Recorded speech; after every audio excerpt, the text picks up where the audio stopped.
আমাদের আরেকজন সাবস্ক্রাইবার উনি লিখছেন যে তিনি টেনেন্ট পক্ষে তিনি এভিকশন রসিদটা অন্য কাউকে দিয়ে রিসিভ করিয়েছেন, সেক্ষেত্রে সেইটা ডিফেন্স হিসেবে নিয়ে যাওয়া যাবে কি না। শুনুন, একটা কথা আপনাকে বলে দিই, আপনি এভিকশন নোটিশটা যেটা অন্য কাউকে দিয়ে রিসিভ করিয়েছেন সেটা আপনি কোর্টে বলতেই পারেন, কিন্তু কতটা বেনিফিট আপনি পাবেন সেটা কোর্টের ওপর নির্ভর করছে। এই কারণে আমাদের অনেক সুপ্রিম কোর্ট বা হাইকোর্টের জাজমেন্ট আছে, তাতে লেখা আছে যে নোটিশে যদি প্রপার অ্যাড্রেস দেয়া থাকে, যে কেউ রিসিভ করুক না কেন সেটা আপনার রিসিভ বলেই ধরে নেওয়া হবে। নোটিশের অ্যাড্রেস যদি প্রপার হয় এবং সেই অ্যাড্রেসে যদি আপনি আগেও চিঠি পেয়ে থাকেন, তাহলে যাকে দিয়ে আপনি রিসিভ করান না কেন সেটা আপনার ওপরই বর্তাবে, অ্যাজ ইফ আপনি রিসিভ করেছেন বা আপনি সেই সময় বাড়িতে ছিলেন না, আপনার কোনো মেন এজেন্ট পার্সন বা কোনো বন্ধু বান্ধব প্রতিবেশী যে আপনার সেই সময় বাড়িতে ছিল সেই রিসিভ করেছে, এবং সেটাও আপনার ওপরই বর্তাবে। শুধুমাত্র নোটিশকে অ্যাভয়েড করার জন্য এইভাবে রিসিভ করালে কিন্তু আপনার তাতে কোনো লাভ নেই, এটাই আইনের ভাষা।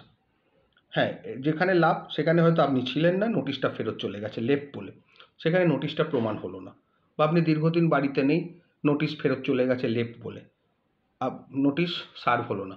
আপনি দীর্ঘদিন বাড়িতে নেই, নোটিশটা নট ফাউন্ড বলে, নট অ্যাভেলেবেল বলে ফেরত চলে গেছে, নোটিশটা সার্ভ হলো না। এগুলো আপনি হতে পারে, কিন্তু আপনি অন্য কাউকে দিয়ে রিসিভ করিয়ে বলবেন অন্য কেউ নিয়েছে আমি নিইনি, সেটা আপনার ভায়াবেল হবে না সাধারণত। সেক্ষেত্রে আপনার নোটিশটা সার্ভ হিসেবেই বিবেচিত করা হবে, এবং আপনি যেটা চালাকিটা মারতে চাইছেন সেই চালাকি কিন্তু খাটবে না, কারণ নোটিশে যদি অ্যাড্রেসটা ঠিকঠাক লেখা থাকে তাহলে কিন্তু এই চালাকিটাও খাটবে না। আপনাকে যেটা করতে হবে, আপনি নোটিশটা না নিলে ওরা কি করতে পারে, পেপার পাবলিকেশান করে দিতে পারে ইন টাইম, এবং আপনার কনসপিকুয়াস পার্ট মানে দেওয়াল বা জানলায় নোটিশটা সাঁটিয়ে ছবি তুলে কোর্টে দাখিল করতে পারে, তাহলেও নোটিশটা সার্ভ বলে ধরা হবে।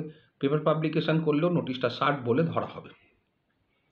নোটিশকে অ্যাভয়েড করা খুব শক্ত, বিশেষ করে এভিকশন নোটিশ আপনি যেভাবেই অ্যাভয়েড করতে চাইছেন কিন্তু ওইভাবে অ্যাভয়েড করা যাবে না। একমাত্র আপনি যদি না থাকেন নোটিশ আনক্লেমড বা লেফট, আর একটা হচ্ছে নট নোন, এইগুলো অবস্থায় যদি ফেরত যায় তাহলে কিন্তু নোটিশটা সার্ভ বলে বিবেচিত হবে, নোটিশটা সার্ভ বলে বিবেচিত হবে না। কিন্তু আনক্লেমড এখন অনেক কোর্টই নোটিশটাকে নট ক্লেমের মতো দেখছেন, রিফিউজাল হিসেবে ট্রিট করছেন, সেক্ষেত্রে কিন্তু নোটিশটা সার্ভ ধরা হবে আনক্লেমটা। নট অ্যাভেলেবেল হবে না, নট নোন হবে না, লেফট হবে না, এই তিনটে জিনিস লেখা থাকলে নোটিশটা সার্ভ বলে ধরা হবে না।